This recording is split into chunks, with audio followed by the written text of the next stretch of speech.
membaca Al-Quran itu suatu hal yang pasti terjadi.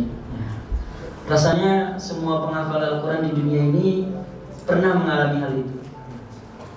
Karena memang pada akhirnya manusia ini gak mungkin sempurna ya. Gak mungkin dia itu bisa konsisten, gak pernah kemudian sama sekali dalam hidupnya itu kehilangan semangat bersama dengan Al-Quran. Ya mungkin adalah orang-orang yang derajat bersama Al-Quran luar biasa, tapi secara umum saya rasa pasti semuanya pernah ya, ketika bersama Al-Quran itu bosan, kehilangan semangat dan lain sebagainya kayak gitu.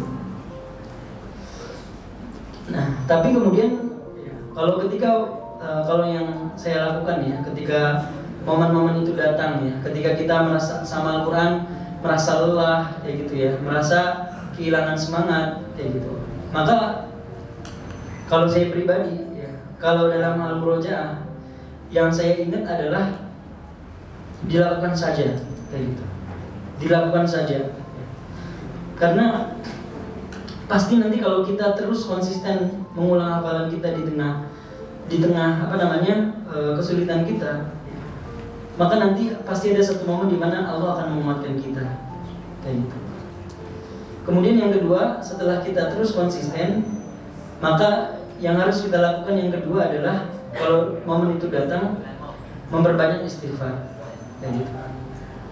Karena pasti memang ya, diri kita ini lemah ya, dan kita butuh kekuatan dari yang Maha Kuat kayak gitu. Maka firman Allah dalam surat Hud, wa ya qaumi astaghfiru rabbakum thumma tubu ilaihi wa yursilis samaa 'alaikum midrara wa yazidukum quwwatan ila quwwatikum. Jadi berbanyak istighfar. Karena Allah berfirman ketika seseorang itu beristighfar, wa yazidukum quwwatan ila quwwatikum, maka Allah akan menambah kekuatan yang ada di dalam kekuatan kita kayak gitu. Jadi memang ketika futur itu datang, jangan dibiarkan, harus kita tetap istiqomah menjalani kebiasaan kita. Dan kemudian yang kedua, memperbanyak istighfar kepada Allah Subhanahu wa taala. Insya Allah istighfar ini akan menguatkan kita. Nah, kemudian yang ketiga, banyak berdoa kepada Allah kayak gitu. Banyak berdoa kepada Allah untuk kemudian diberikan kekuatan. Anda itu ingat waktu semester 6 itu di fase-fase ulangan 3 juz itu, Anda ingat Anda itu sering ngafal itu di rooftop asrama ya. Jadi asramanya itu waktu itu asrama semester 6 di rumah pemimpinan. Malam-malam itu kadang-kadang suka aja gitu habis kegiatan ke rooftop ya, baca Al-Quran. Nanti kalau udah selesai itunya, doa aja sama Allah kayak gitu. Yang rasanya doa-doa itu yang menguatkan kita. Doa-doa itu yang membuat kita tuh lebih mudah untuk melakukan aktivitas kebaikan yang sedang kita lakukan kayak gitu. Nah, jadi memang ya, doa minta sama Allah dan juga minta doa dari orang tua kayak gitu. Penting juga untuk minta doa dari orang tua karena memang pada akhirnya ini adalah kunci kesuksesan yang paling utama ya. Jadi saya tuh kalau misalkan lagi dalam fase yang sulit ya, misalkan mau ujian, mau ikut lomba, atau benar-benar motivasinya lagi nggak ada, ya itu ya udah chat sama orang tua atau telepon minta doa. Nanti insya Allah ya, akan berangsur-angsur mudah. Mungkin itu. Ya baik.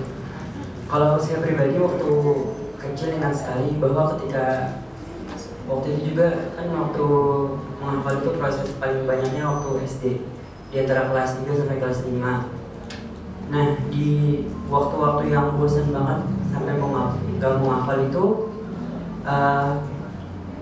ingat sekali yang menguatkan itu adalah teman.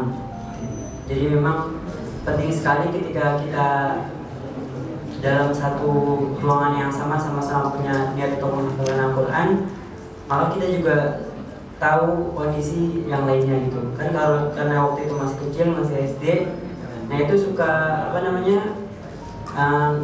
merasa iri gitu kan. Saingannya sebenarnya juga Ismail juga gitu. Cuman emang ketika kita melihat teman yang lain bisa, akhirnya juga termotivasi kayak gitu.